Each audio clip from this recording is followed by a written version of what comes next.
哋唱呢隻歌。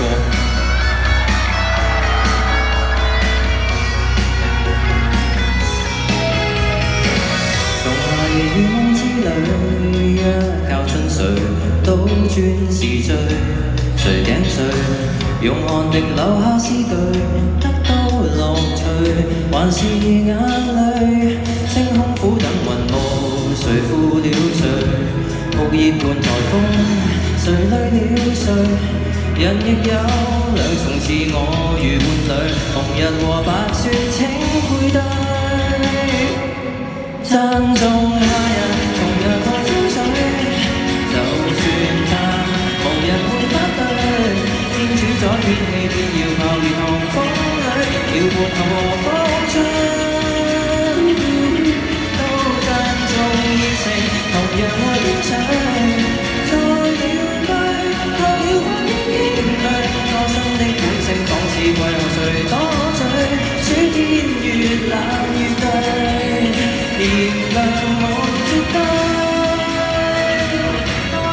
讚頌下人，同樣愛春風，就是醉，透了半冬之海，因此即管當這世太陽風吹，暑天越冷越對，人人是天氣之子，趁下雨搞汽水派對。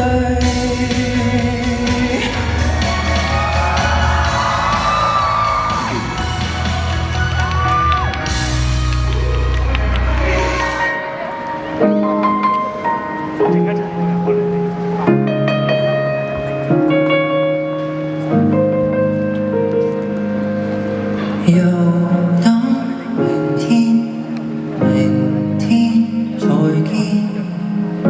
明天這麼遠，這樣令人想掛念。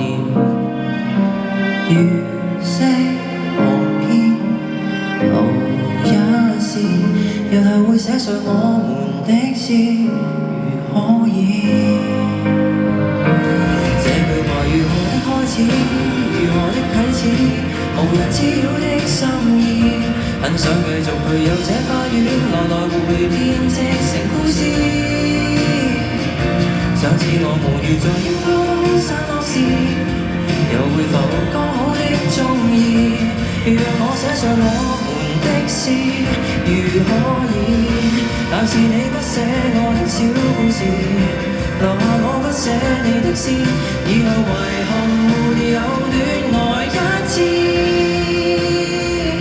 匆匆4月如何的開始，如何的終止，從來無堅守的章節，翻開了無數情節，到最後都沒有那些事。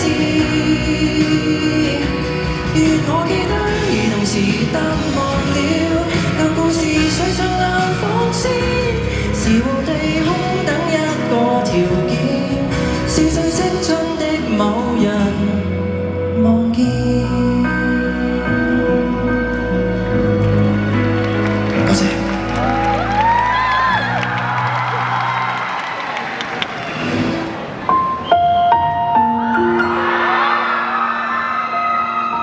秋葉原，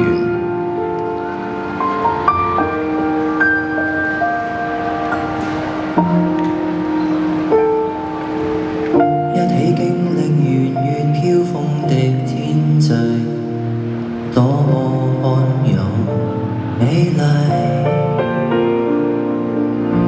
長出新葉迎合初夏與春秋，都躲不過追。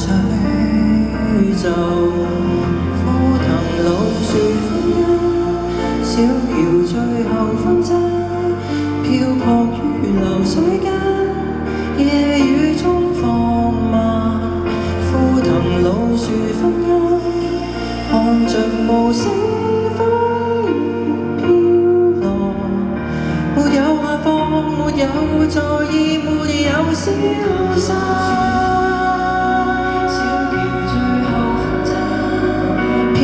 於流水間，夜雨中放慢感覺，最後無聲風雨飄下來，在記憶沉沒。